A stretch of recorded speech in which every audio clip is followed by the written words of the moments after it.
First ever drive of the Dallara F3 with the new tyre model, and we're just going to use the medium downforce default setup. It's not really default, is it? But it's the medium downforce setup. Brands Hatch, DD wheel with the Formula rim. We're set, you know. This will be interesting. I'm excited. I'm genuinely excited to see if this has made the car a lot calmer. You know, because the new tyre model on the Skippy makes it a lot more forgiving to drive, and in my opinion, a lot more realistic. So, if this drives nicely with the new tyre model, then I'll be very happy indeed. If it doesn't, then well, iRacing is probably always going to be the same. So let's see, guys.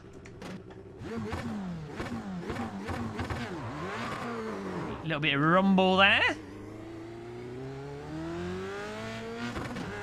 It's got a nice engine sound. Okay, well, the back's sliding out easily, but a little bit of warning through the force feedback.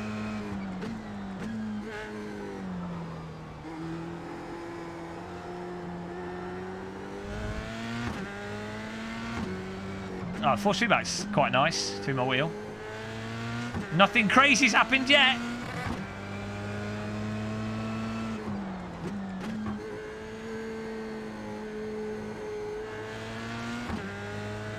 Oh, nothing bonkers has happened yet. That's a good sign. I'm not broken, put the brake on too hard, but so far so good.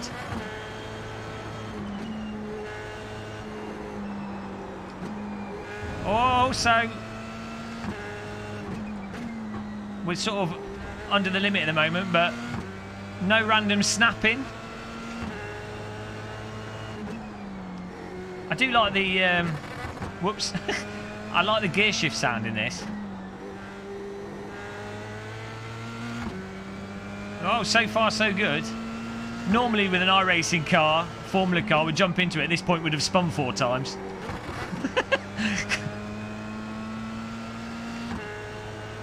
The engine notes. They've done a really good job with the engine note.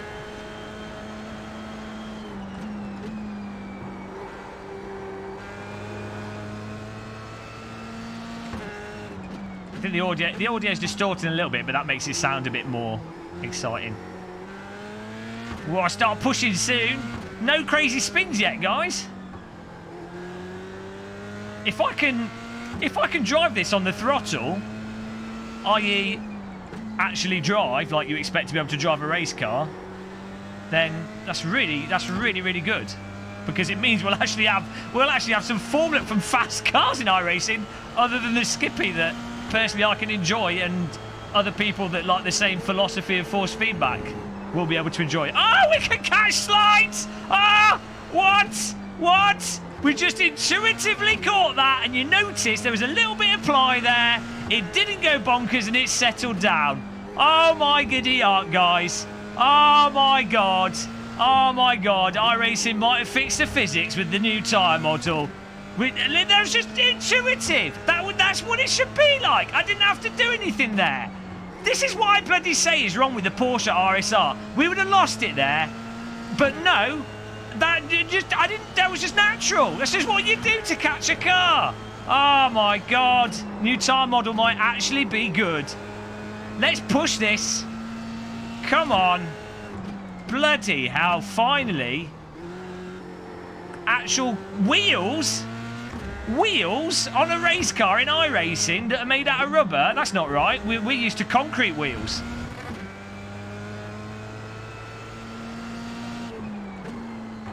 See that there? No, I'm braking too hard. The car turns in a little bit. I've got a chance to counter steer. It's not hard. Well, actually, it is. It's bloody insane to program tyre models, but we've had it in R-Factor 2. We've had it in AC. We've had it in Live for Speed. Oh, look, we can go off-road a bit and overdrive and make a big mistake and counter steer and catch the car, and it's not race over. So if you're making an aggressive move and a pass, it's not race over, and you can enjoy racing. Oh, what a surprise. That might actually be more fun, you know, to actually maybe take some risks in a race and maybe occasionally go over the limit. Oh my god. Guys, iRacing new tyre model. Why aren't people getting shouting about it even more? It transforms iRacing's actual gameplay.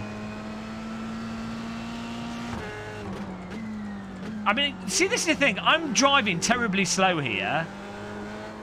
I'm going really, really slow. I'm not driving well. But the point is, if you know you can push and go over the limit, it makes you want to keep going at it. It makes you want to spend more time driving. It makes you want to get better. And it means that in a race situation, when you're driving offline, you can like make it up as you go along and just react to the car, which is really important. You shouldn't have to drive like you're playing Guitar Hero. Whoop, a bit too wide out of that. Oh man. Guys, we're gonna have to this is gonna be really fun to race.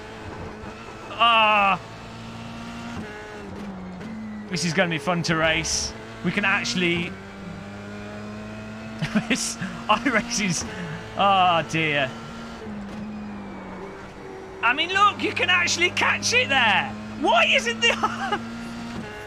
Why aren't iRacers going absolutely mental about this? This is what iRacing should have been like years ago. I just ordered a CSL Elite with your link. Ah, thank you, Simon Top. Thanks for spending your hard-earned money using my affiliate link.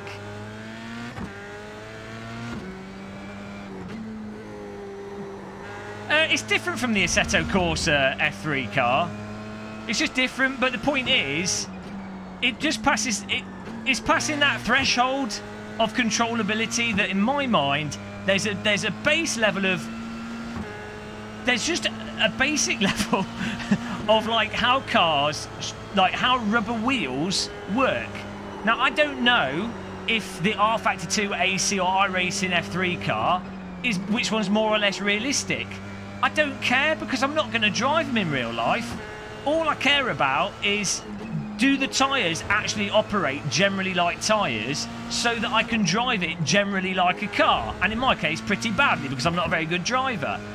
As long as any game passes that, the car doesn't necessarily have to be realistic. I mean, you want it to be as close as to, in terms of speed, lap times and approach, as a real world one.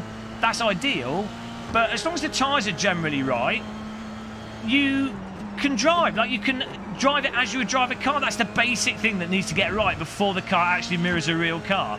And iRacing cars with the old tyre model just don't do that at all. This new tyre model is way more in line with R Factor 2, Automobilista, good cars in Assetto Corsa, you know. So the force feedback on this is quite nice as well. So we're getting nice feel for bumps and stuff, and curbing and everything is nice, aggressive bumps and things. But the main thing is, on the brakes, you feel the front load up a bit, and you can feel the weight load up in the steering. When I'm lifting off, I can feel the weight transfer. When the back's snapping out or coming loose a bit, you feel the force feedback lighten up, so you know the car's rotating, and you know to catch it. I mean, this is literally the first time we've jumped in this, and we totally intuitively caught the rear of the car without even thinking about it. And that's how it should be. I've got to try and be more aggressive, but I've got to get a better feel for it. Car's turning in nicely on the brakes as well. Like, how... It just blows my mind, right? Okay, so this now drives more in line, as I say, with R Factor 2, Automobilista and what have you.